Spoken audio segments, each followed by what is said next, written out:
If you learn anything from this video, learn that he was tired. He was struggling mentally. To get this man's mental resolve, you have to push yourself consistently for a long time. I said, God damn, my body. This was preparing for a fight with Luke, the chef Lisi. It was a very strange thing to help Joe Nattawutt prepare to fight one of my friends. But Joe was telling me that he had a couple of fights with real close friends, and they just went to war, which is awesome. He doesn't take any of this personally. He's like, hey, it's just business, which is, I think, a very healthy mindset to keep. Joe is so Buddhist. I mean, he's literally a monk.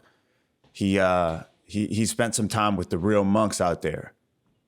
Joe's one of the coolest guys ever, man. Right now, we're just warming up.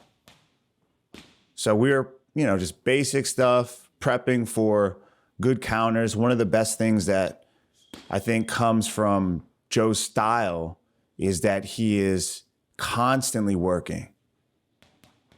He has unlimited cardio. He's a straight tank. And as we pick it up, as we start to get warmer, you'll notice he starts to really open up. Right now, working on pulling the kick, immediately responding. Boom. Yes, I'm trying to figure out what we're working on. It's hard, especially when you're doing like a set. If you're freestyling, it's one thing, but when you're doing a long form set of orchestrated combinations, it takes a little while to learn. And then to truly get down. Like in Dwayne Ludwig's system, he has a bunch of different really long form combinations.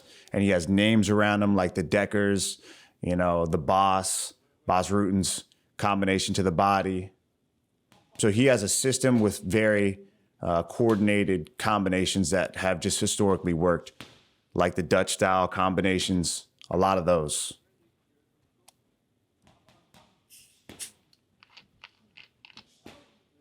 Nice. 1, 2, 3.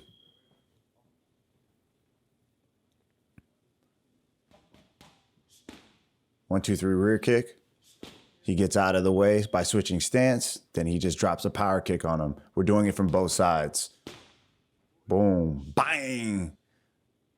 One of the best things about that specific combination is as soon as they miss, especially if they're off balance, now they're really going to pay for it. If you're trying to hurt somebody, ideally, if you can get them when they're off balance, it's going to be the best time for you.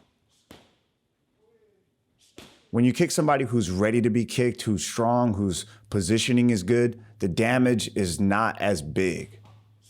If you can get them and they don't see it, or if you can get them out of position, where most of their weight is on one leg, or maybe they don't have any feet touching the ground, now you've got a really good opportunity. Yeah, so for Joe, what we were working on is things that we thought would work against Luke. And the crazy thing with Luke is he told me, he was like, man, I've got to fight. And I was like, who's the fight with? And I was thinking maybe Eddie. So this was when him and Joe fought. He was like, no, it's Joe. He's like, I'm going to come out there and train with you. And I was like, bro, I'm literally going to go train with Joe tomorrow. And I'm helping him for this camp. Because he was originally scheduled to fight somebody else. And then they slid Luke into the spot. That was his debut, which he got so much love and respect from, not only the ties, but I think everybody was immediately put on notice. It put Luke at number 5, bro. He got ranked in one fight, which was a loss. That's fucking crazy. Luke is a beast, man.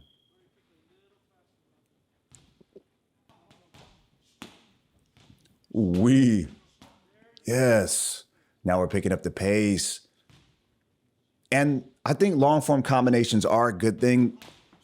You don't want to overly rely on them. And I think not all of life is just like orchestrated. But what I will say is if you can get the timing and the distance of a long pace combination, it just allows you to learn how to continuously flow. So even if you don't use that exact combination with the exact timing in the exact same way, if you learn how to continue your momentum, left, right, left, left, and as you're doing it, you're actually, carrying that momentum, shifting the weight naturally, like it not only allows you to be more powerful, but more efficient. So you get a better, gun. Like instead of having a 22, you go straight up to the shotgun. You build a bigger weapon, a better weapon, and give yourself more ammunition. So not only does having good technique allow you to be powerful as shit, obviously, but also super efficient, which is what we're looking for.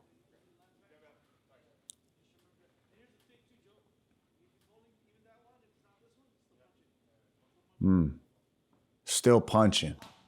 Boom, boom, boom. Yes. So what we're expecting, because we know Luke is super slippery. He's very effective at getting out of the way. We're expecting Joe is going to miss, and instead of just missing and being okay with it, continuing his flow, still pushing forward, but still while balanced.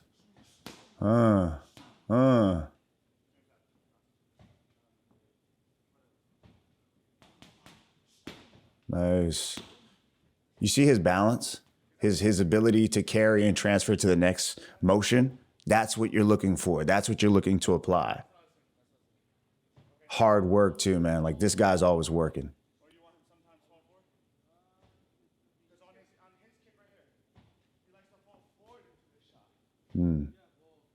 So this is Kruyai Belton's off on the side. That's his main coach. It's also my coach.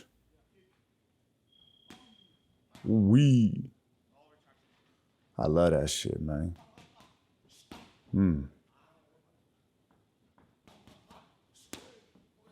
Yeah, it's not easy to remember this combination.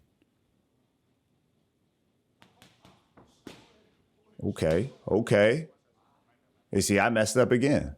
And it's okay to mess up the combination, man. Like, it's still fun as hell. You got to remember, you're training with the homies. I just happen to have the coolest homies on earth, the most bad motherfuckers walking the planet. Shout out my boy Joe. Such a cool cat, though, bro. Some of the baddest people on the planet are some of the nicest, most genuine, cool-ass motherfuckers on the planet as well. That's a beautiful thing.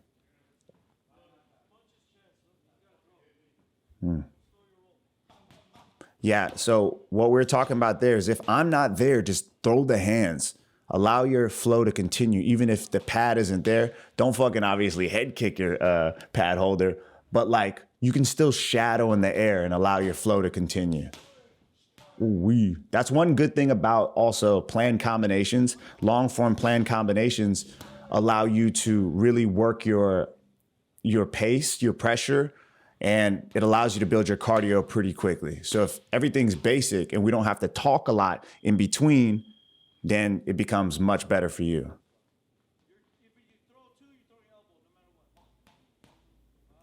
You can really push your cardio, really get the work in if you guys know you're just throwing basic combinations at each other. Notice how we practice him missing his initial shot and crashing in, following up right after.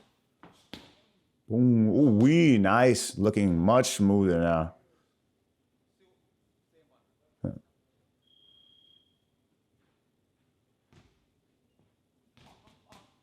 Wee.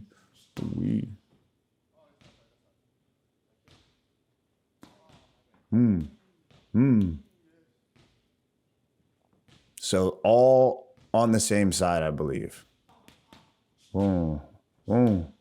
Yes, beautiful. So there's a switch. Once he switches stance, he ends up, look at this. He ends up in the opposite stance and he just immediately goes back at him with the power hand. This is our marron. Ooh. Almost got smoked because I didn't have the fucking pad at the right spot. Good thing we've got somebody who can control themselves.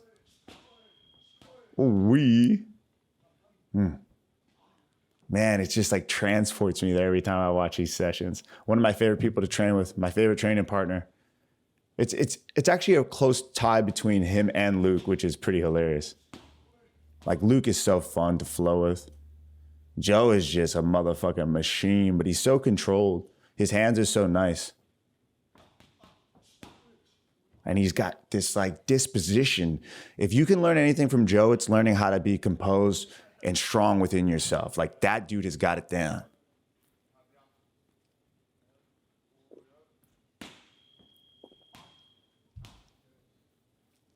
Pad holding is a rigorous activity.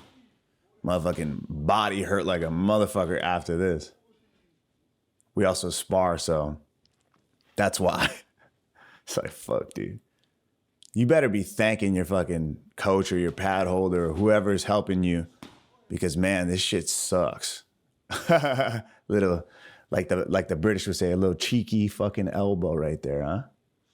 Bang, ooh wee. I always try to keep them sharp and just have fun, you know. So I add little shit like, oh, here's where an elbow would have landed on you, even though it probably wouldn't have. Let's go, man. Joe's a motherfucking monster, dude. He's got a really good next 2 years coming up, I believe. Bro, a lot of people thought he beat Tawanchai, and you know how good Tawanchai is. Come on, man. Ooh-wee. The post. So when the knees come, you just post strong on them. Bang, bang, bang, bang, bang. Now we go back to the combo. So we just kind of add that. So we start adding more new elements that are reactionary based. So anytime I go for a knee, he has to hit that frame. Boom. He gets out of the way. He performs the original combination, follows up. Ooh, yes. Then continues. Now we just add another piece to the set.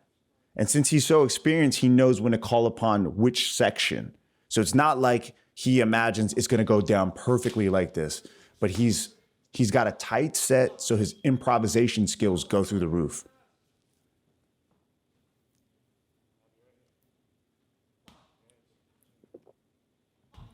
Wee. Dude, if you ever watch Joe's fight with, I don't even know who the guy was, but he got really famous, the guy who he gave this giant hematoma to in one championship. Ooh wee. Well, now I'm starting to give him more defensive looks back, or he has to do more defense. Ooh wee. Oh, now the timing is more real now. So as you start to develop a relationship and timing with the person you're holding for, now you guys become in sync. And the more you can make it feel like a real fight, timing, it'll just translate better. Because honestly, the pads can take more of a beating than a human can. So if you can keep crushing the pads don't give up. So they keep coming at you. It really, if you got a good coach, you've got a good training partner, they can push the pace on you. They can make you fatigue without giving you tons of damage. That's why you got people holding for 8+ hours in Thailand, basically. Bang, bang, wee. And the noise and the cadence, you see a lot of trainers adapt this. Like, I'm like, oi, oi, oi, oi, oi, because it's almost like a video game. It's giving you that feedback. It's like, bing, bing, bing, bing, bing, bing, bing, bing, bing, bing. And you want to just keep on fucking going. You're like, yes. It revs up the monster tempo. It's like adding a soundtrack to a motherfucking movie, dog. Like, this shit is next level. So cool to fucking train, bro. Fuck, man. You got to really appreciate these times. Like, you're not always going to be able to train. You're not always going to be able to train, dude. That's fucking sad. But also the tightest thing if you can train. Like, just train, bro. Look at this shit, bro. Wee. Man, I want to fucking hit some pads, huh? Let's get to it. Bang, bang, bang. Ooh, wee. Notice how I'm also trying to keep them going. Yes, now we touch. So the reason that you're touching, you're trying to establish rhythm. Not only are you controlling right now, but it's like a relationship between you and the pad holder. It allows them to know like when you're going. It's like how blind dudes use the canes to walk. You know, they're hitting that shit. The echolocation. It's like I have now control. I can feel when somebody's putting pressure. I can feel when they're leaving. I can feel when they're gonna stay still. Ooh, nice. Wee, boom, boom. Nice. That overhand he has is fucking ridiculous, dude. Woo wee. What am I telling him to do? I said control the hand, clear it. Yeah, because I didn't want him to control me and then not be in range. And you see that kick just sailed past my head. You have to be aware as a pad holder that if your fucking pads aren't there, you better just assume that kick may come at any time and be reactive. Ooh, let's go. I'm like having fun now. Eee. If you don't love what you're doing, man, why the fuck are you doing it? Because you got shit to do. You got bills to pay. I get it. You got fucking all these people depending on you. But the fact that I do get to do what I love, that's such a fucking privilege. That's so nuts. So fucking blessed, dude. Ooh-wee. Come on. I'm like, dude, I think the fucking bell went off. My body hurts. The bell in my head went off. God damn. Like, dude, you guys have no idea. Unless you held pads for Joe for a lengthy period of time, he cuts through the pads with his kicks, dude. And truthfully, I think I was hungover coming to this training session, if that does anything for you.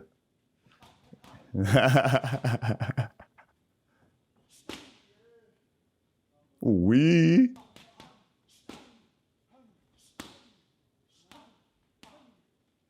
Wee. Come on. Come on. See, on the ropes too, like giving him the looks, man. Giving him the looks. Come on.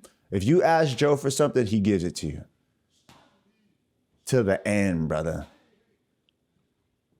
Wee. There we go. Coming back to the head. Yes. Ooh. Those crack you in the face. Not a good night for you. Elbows. Pushing him back. Now he's pushing me back. You see the give and take, the back and forth. Bang. Ooh, wee. Yeah, even if he blocks, I don't care. So we're originally drilling that he moves back, he goes into the other stance, but just address it. Anything that you do to address it. Nice knee. Look how he just sets into it. You see that extra little boom. That last little bit of commitment is beautiful. See, we just adjust. Freestyle. We bang bang. Yes, I want him to control. I want him to use those hands to control. Controls are so important, man. One of the most underutilized tools in the game.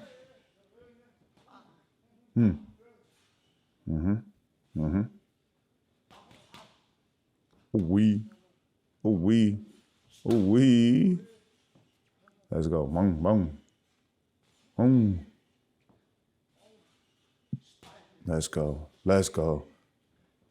Let's go.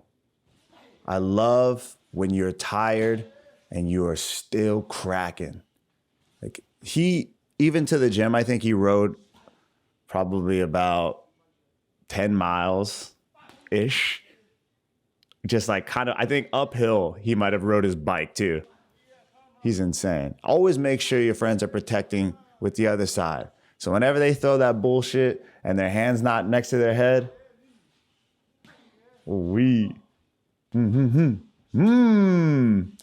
Come on, brother. Maron. Come on. Let's go. Fucking push. This is how you turn them into machines. They want to be champions. Come on. They want to be champions. Look at that work ethic. If you learn anything from this video, learn that he was tired when he was doing this. He was fatigued. He was struggling mentally, but he had fully embraced and accepted his path.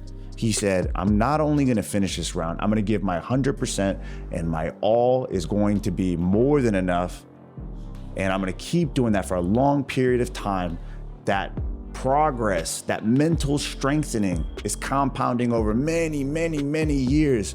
To get this man's mental resolve, you have to push yourself consistently for a long time. I said, God damn, my body hurts.